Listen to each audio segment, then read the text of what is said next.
पवित्र रथयात्रा अवसर में बड़दाण्ड संग्राम क्लब निकट में कलिंग समाज सेवा संगठन महांगा पक्षर प्रतिदिन श्रद्धालु भक्त मानक अन्न डालमा बेसर एवं खटा बंटन करा जाउछि। संगठन सभापति उत्कल रंजन सेठी सभापतित्व प्रतिष्ठाता प्रतिम सावंतराय संपादक संजय कुमार पंडा एवं कोषाध्यक्ष हिमांशु रंजन शतपथी सहित अनुष्ठान समस्त सदस्य एही कार्यक्रम को परिचालना करिबारे संपूर्ण सहयोग करुछन्ति।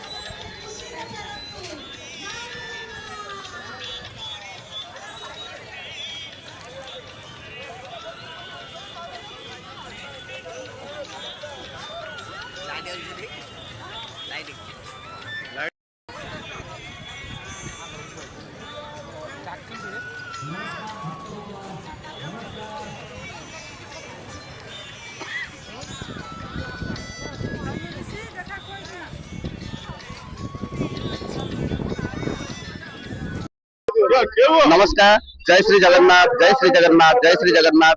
मोर नाम माधव चरण साहू। मु प्रगति ग्रुप रो जने मेंबर सदस्य। आमे निमित्त मात्र सेही प्रभु को सेवा कार्य रे आमे आसी एठी सेवा प्रदान करछु।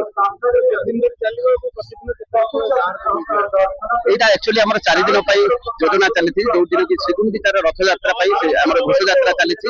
सेही अभिमुखे हमर तरफ शुद्ध भोजन सहित आमे अन्न सेवा सहित शुद्ध पानीय जल व्यवस्था करूँ। कहीं सचराचर जगतर जी ब्रह्मांडर नाथ से कोटि अनंतमय से ही करुणार सागर सी जिते बड़दाण्ड को छुटी आसती गोटी ब्रह्मांड ठाकुर गोटे राजा आसिले जमी प्रजा मैंने व्याकुल हमें देखा स्वागत करने आई ब्रह्मांडर राजा जी सी आसी श्रद्धा मैंने कोण अनुकोण देश विदेश जो देखिए अनेक श्रद्धालु आसती से स्वागत जनाया भक्त माने छुट्टी आसती महाप्रभुଙ୍କର दर्शन पाई।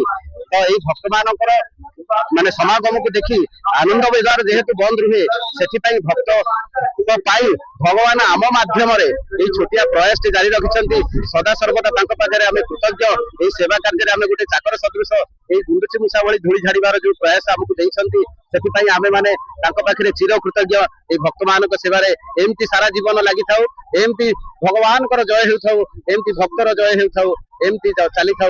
जय श्री जगन्नाथ, जय श्री जगन्नाथ, जय श्री जगन्नाथ। मु धनेश्वर साहू प्रगति ट्रस्ट जड़े साधारण कर्मकर्ता।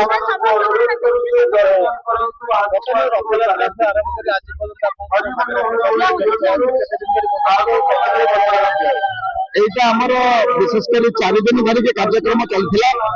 एक्चुअली आपको आम कई करूँ प्रभु जगन्नाथ कृपा हूँ जिते बड़ ठाकुर जगतर नाथ जगन्नाथ श्रीमंदिर छाड़ी रथदाण्ड को आसती आनंद बजार बंद हो जाए। तेणु सी जो प्रभु आसुँच बड़दाण्ड को महाप्रभुंर सेवाई अनेक भक्त छुट्टी आसती दर्शन करने अन्न भंडार सी खोली देती क्या माध्यम जहाँकि आज प्रगति ट्रस्ट माध्यम एक कार्यक्रम चली जहाद्वारा श्रद्धालु भक्त मान पाखे कई जन भगवान को दर्शन करने को आसी उपवास न रू कि न कहूँ मत कष्ट लगुच मो प्रभु को देखिली मुझे खाया पाइलिनी मत कष्ट लगे पीवा पाइलिनी। तेणु प्रभु ही आनंद बजार आज ये बड़दाण्ड खोली देती आम मात्र निमित्त मात्र आम खाली किसी सेवा करने चेष्टा करूँ आम ही सेवा करूँ कि सब प्रभुंर इच्छा इच्छा रोचे भक्त सी आज आनंद बजार खोली समस्त आनंद खाऊँ यही आम मुख्य उद्देश्य। यही कार्य को केते लोक पाखे पहुंचे पारे जिते भक्त जोड़ी पारे आम सेवा करने प्रस्तुत अच्छु। यही कम सब वर्ष चलू भक्त मैंने सेवा पातु जगन्नाथ महाप्रभु के दर्शन करूँ यही आम मुख्य उद्देश्य। ये ईश्वर की इच्छा रोचे प्रभु की इच्छा रोचे आम सब निमित्त।